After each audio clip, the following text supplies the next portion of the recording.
hari ini itu syaraf yang dikembangkan salah satunya syaraf visual. Orang banyak tertipu di satu sisi.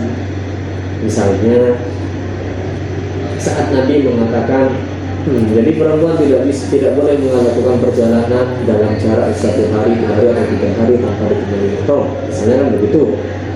Nah, di media sosial selain pola syarafnya itu visual, ada satu kecenderungan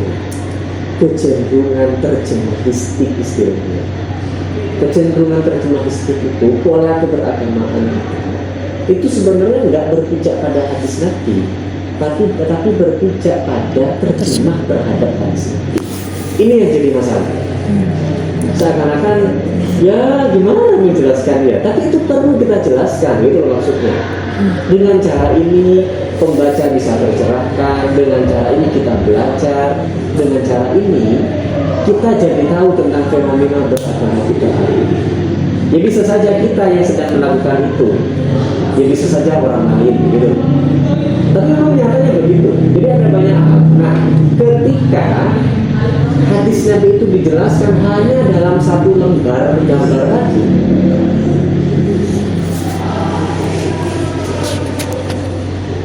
nah misalnya begini loh, kalian ada hadis Nabi gambarnya seperti ini hanya gambar sepeda. Kan orang nggak perlu baca hadisnya, langsung saya berpikir, oh berarti kalau perempuan itu nggak boleh, ini kan simbol bahwa perempuan nggak boleh melakukan perjalanan sendiri, pakai sepeda sekalipun. Kalau sepeda kan sebenarnya perjalanan nggak jauh tuh, masa kalian mau pakai sepeda ondel kayak gini ke Surabaya, kan enggak? Nah ini yang kita maksud, hadis yang sebenarnya membuka ruang untuk ditafsirkan secara berbeda melalui gambar. Hadis ini jadi semakin dispesifikkan. Ya bahasa kasarnya sebenarnya bukan dispesifikkan, tapi mengalami proses otoritarian. Otoritarian itu artinya menjelaskan hadis, tapi pola pemahamannya cuma satu. Padahal ulama dari zaman dulu itu sudah memberikan beberapa alternatif pemahaman. Jadi di sini kita singgung itu. Jadi sebenarnya kaitannya dengan hadis yang tadi, ulama itu sebenarnya sudah menjelaskan hadis yang berbicara tentang itu ada banyak. Ini. Tapi min hadis itu ternyata hanya bisa mengakomodasi satu hadis, dan kemudian bisa jadi pembuat mimnya juga nggak tahu hadis teksnya seperti apa. Tapi yang dia tahu itu terjemahnya seperti ini. Nah, dan dia bikin visualisasi itu berbasis terjemahan. Nah, orang awam yang tidak pernah belajar hadis, tidak pernah belajar agama, akan mudah kemudian terpengaruh dengan pola yang seperti itu, menyalah-nyalahkan perempuan, begini, begitu, dan seterusnya. Itu yang saya maksud. Jadi sebenarnya buku ini sudah membahas bagian itu, tapi kelemahan buku ini ya sekaligus kelebihannya sebenarnya. Kelemahan buku ini tidak fokus pada satu tema. Di sini tuh ada banyak hal yang dibahas. Ini terbit 2019 lalu dia. Ada banyak hal, misal ada tentang ulfah, hadisnya man tasyabbaha biqaumin fahuwa minhum. Kemudian ucapan selamat ulang tahun, hadisnya man tasyabbaha biqaumin fahuwa minhum. Jadi kita menyebutnya itu all in one. Semua persoalan satu hadis. Gitu loh. Sama bisa jadi begitu. Jadi begitu ya. Jadi dia apapun kamu sesepakat apapun dengan mim itu jangan sampai mempengaruhimu untuk kemudian menutupi sesuatu dalam proses penelitian. Gitu. Jadi penelitian itu sebenarnya bisa saja lebih efektif daripada kamu jadi ustaz. Misal kita sering mencontohkan, kalau ada PSK di suatu lembaga, di suatu tempat, misalnya di sini PSK misalnya, kamu masuk ke dalam ruangan ini, kemudian kamu langsung ceramah, gak boleh jadi PSK itu, kamu akan nanti penghuni neraka misalnya.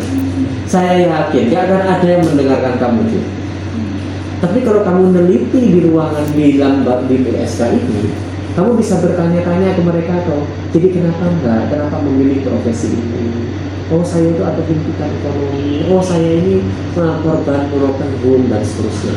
Jadi kan kamu lebih tahu jadinya ya dia tahu strategi apa yang akan kamu gunakan untuk bisa menyelamatkan banyak orang ini. Jadi penelitian itu menjadi pilihan, bahkan menjadi pilihan paling baik. Justru kalau seandainya kita itu ingin menyelamatkan, gitu. Kan dari situ kamu harus mulai berpikir, berarti dengan situasi yang seperti ini, mereka itu tidak sedang butuh diceramain. Mereka itu tahu kalau jadi PSK itu salah. Tapi mereka itu memiliki satu sesuatu, pengalaman hidup, ekonomi itu, broken home itu, dan seterusnya, yang menjadikan mereka tercegah. Dari situlah kemudian kita jadi punya strategi. Oh, kalau himpikannya ekonomi, berarti untuk menyelamatkan mereka harus diberdayakan secara ekonomi. Kalau persoalannya itu broken home, ada masalah di keluarga, berarti penyelamatan yang menggunakan aspek psikologis, misalnya gitu, macam-macam. Itu yang kita maksud. Jadi cara kita yang benar, upaya kita yang benar, tujuan kita yang baik belum tentu kemudian menjadi baik hasilnya. Saat kita tidak tahu audiensnya siapa, cara kita juga salah di dalam menyampaikan agama itu. Jadi gitulah, Tam. Biar kamu mengerti bahwa kamu itu sedang melakukan sesuatu yang sebenarnya itu penting. Ya pastinya kalian, nama kalian gak akan masuk sebagai penulis, tapi palingan akan kita masukkan sebagai ucapan terima kasih secara khusus. Jadi itu saya pengen ngajak kalian makan di lain waktu, tapi makanya saya bertanya ke dia, terus gimana cara ngajak dia makan? Gimana cara ngajak kamu makan? Terus gimana masukin gitu kan dia? Itu ada celahnya tuh. Ada. Begitu diangkat gitu. Iya, ada diangkat bisa, dia disamping bisa. Oh gitu. Terus kalau pakai sendok? Ambil aja sendoknya. Ini sendoknya deh. Ya. Sudah di mana? Di sini bisa di dalam sini bisa. Jadi kamu sudah hafal tempatnya? Udah bisa. Oh gitu ya. Tetapi di saat yang sama kita kan perlu menyelamatkan mereka juga. Termasuk misal kalau ternyata cadar itu bikin orang berantem, kalau sebagai cadar, berantem itu haram, pakai cadar itu nggak wajib. Berarti yang nggak wajib harus dikalahkan dengan yang wajib. Yang wajib apa? Jangan berantem itu wajib. Kan gitu tadi. Kamu ngerti bagian itu tak? Nah, harus mengerti bagian itu. Saya nggak ada masalah dengan masalah cadarmu atau cadar sahabat. Dan makanya saya juga tidak suka kalau tiba-tiba ada tuduhan yang tidak baik pada siapapun, gitu. Mau pakai cadar atau tidak. Saya sejak dulu selalu mengatakan, tidak ada ukurannya pakai cadar atau tidak pakai cadar, itu yang pakai cadar mesti lebih baik. Ini bagian dari proses kita. Proses bahwa yang lebih penting dari poin itu adalah kita harus tahu kapan, di mana, dan strategi apa yang sebenarnya paling efektif untuk lebih baik. Termasuk kalau kita berpikir orang ini sebaiknya begini atau bagaimana. Itu dia. Kalau sekiranya komunitasmu atau umat yang mau kamu bimbing itu justru semakin mereka lebih mudah menerima tanpa bersadar, kamu pilih untuk tidak bersadar. Terus. Karena kita beragama juga tidak boleh egois, hanya menginginkan kan saya lebih nyaman misalnya, ya boleh. Tapi nyamanmu kan juga terbatas oleh nyamannya orang. Saya nyaman-nyaman aja kalau dia. Kok bukan saya yang pakai cadar. Kalau saya makan, saya akan buka masker saya. Itu di luar persoalan itu. Tapi saya cuma penasaran aja gimana orang bercadar makan gitu. Saya bayangkan saya itu jadi akan belepotan di dalam sini karena akan kena nasi, kuah dan sebagainya gitu. Ternyata enggak ya? Enggak, bisa kalau terbiasa. Karena saya dulu pernah tahu itu ada orang, jadi dia itu menutup mata, makan. Jadi ini bisa nyasar gitu loh maksudnya.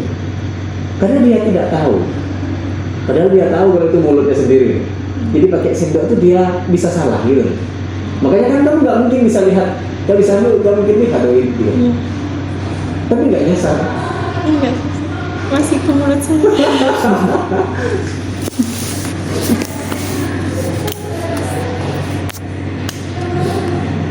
Tapi kapan-kapan pakai cadar kita mampu mentransfer pengetahuan atau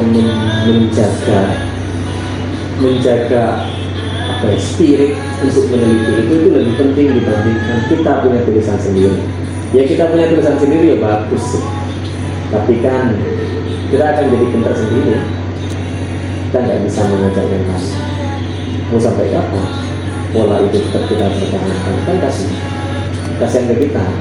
Nanti kalau kita terlalu pintar kan nanti nggak punya teman, temennya nanti minder kan gitu. Gitu kapan-kapan kita makan, tapi habis ini kok sudah selesai. Itu kemarin saya sampai pesan kitab ke Mesir, begitu ceritanya. Iya kan di Indonesia gak ada, filenya ada, tapi kan beda rasanya. Itu tentang kenyamanan kita. Kalau waktu jadi mahasiswa mungkin lebih nyaman kalau fotokopian. Setelah itu saya nggak berpikir bahwa fotokopian lebih nyaman. Ke hati lo ya gak enak. Akhirnya saya harus cari ke Mesir atau kemana yang sekiranya bisa untuk kita pesan. Bukan punya uang, tidak. Bukan soal punya uang. Ya kenyamanan itu kan nggak terbeli, gitu. Termasuk cara kita menghargai penulisnya. Kita kan beli kitabnya. Nah, jadi dia ada ulama, dia ini abad ke berapa ya? 9. Ini pada abad ke-9 Hijriah. Jadi beliau itu di masa itu ilmu pengetahuan melimpah. Tapi kan yang banyak tidak orang pikirkan adalah bahwa yang berperan sangat signifikan itu salah satunya perempuan di masa itu. Jadi jangan kita bayangkan bahwa perempuan itu kayak kemudian mesti di rumah, enggak bisa. Nyatanya ulama ini nanti dia akan cerita bahwa saya belajar kitab ini, jadi ada ratusan kitab, kira-kira gitu loh. Ada ratusan kitab. Jadi dia tuh cerita, saya belajar kitab ini. Jadi misalnya ada ulama abad kedua, abad ketiga, ulama yang misalnya Muwatta Malik gitu ya, Sahih Bukhari lah yang lebih dikenal loh. Sahih Bukhari itu kan abad ketiga, keempat. Nah, ini Ibnu Hajar ceritanya abad ke-8. Berarti Ibnu Hajar ini untuk berarti antara jarak Ibnu Hajar ke Bukhari itu butuh berapa abad? Ya anggaplah 5 abad lah gitu kan. Jadi Ibnu Hajar akan cerita, saya itu belajar Sahih Bukhari itu sebenarnya dari guru saya perempuan namanya ini. Dia belajar dari ini dan orang ini belajarnya ke Bukhari tentang sahihnya. Itu di masyarakat itu seperti itu dia. Transmisi bersama itu benar-benar dijaga. Gak asal saya itu belajar kitab apa gitu. Dari situlah kemudian dari situ kita kemudian bisa mengambil kesimpulan. Berarti seandainya tidak ada perempuan ini, berarti Ibnu Hajar gak akan belajar kitab ini dong. Itu maksudnya. Dan saat perempuan ini, ya meskipun sebenarnya guru Ibnu Hajar gak cuma satu, gak cuma perempuan ini, tapi paling tidak berarti dari situ kita belajar tentang satu hal. Perempuan ini punya peran di dalam menyebarkan pengetahuan. Kita hari ini seakan-akan ngamain perempuan, kan gitu. Justru pemikiran ini yang salah. Orang berpikir gini seakan-akan dia itu kayak sudah meniru ulama di masa lalu. Salah. Justru kalau meniru ulama di masa lalu, perempuan terlibat. Perempuan punya banyak murid toh, gitu. Padahal saat itu perempuannya kan kondisinya tertutup toh, nggak bisa dibayangkan bisa kemana-mana sendirian, enggak. Konteks masa itu perempuan itu memang tertutup. Ya karena memang salah satunya dari aspek keamanan. Terus sekarang kan naik kereta kan kalian terjaga. Jadi nggak bisa kemudian kalian diculik ya, itu urusan lain masalah penculikan itu.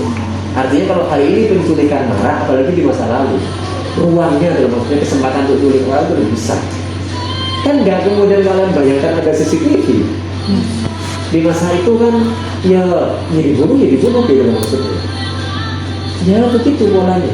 Nyatanya perempuan terlibat untuk memiliki guru banyak, terlibat untuk memiliki murid yang banyak. Dari situ berarti perempuan kan nggak terbatasi bagian itu. Itu dia informasinya. Tapi mutamimah ini saya tunggu sampai berbulan-bulan nggak ada tanda-tanda. Gitu loh. Untuk membahas itu. Jadi ada namanya Abu Ubaid Al-Qasim bin Salam. Kamu mesti ingat itu. Di mata kuliah betul? Iya. Nah, di mata kuliah itu. Jadi salah satunya yang mau dia bahas itu adalah bagaimana Abu Ubaid ini karyanya itu kok bisa bertahan. Ya salah satunya dari proses transmisi itu. saya Abu Ubaid saya ngajarkan kalian. Kan dulu caranya begitu. Kalau hari ini kan cetak tuh dia, tinggal cetak ribuan atau jutaan besar. Jadi jangan bayangkan kayak hari ini yang saya punya karya saya cetak ratusan enggak. Di masa itu saya nulis, ya sudah salah satu cara saya ngajarkan ke kalian, kalian mengajarkan ke muridnya terus berabad-abad. Gitu. Itu yang mau dibahas. Ya kalau nanti dia sudah menyelesaikan masalah meme itu, ya kapan-kapan kalau kamu tertarik tak ajak penelitian.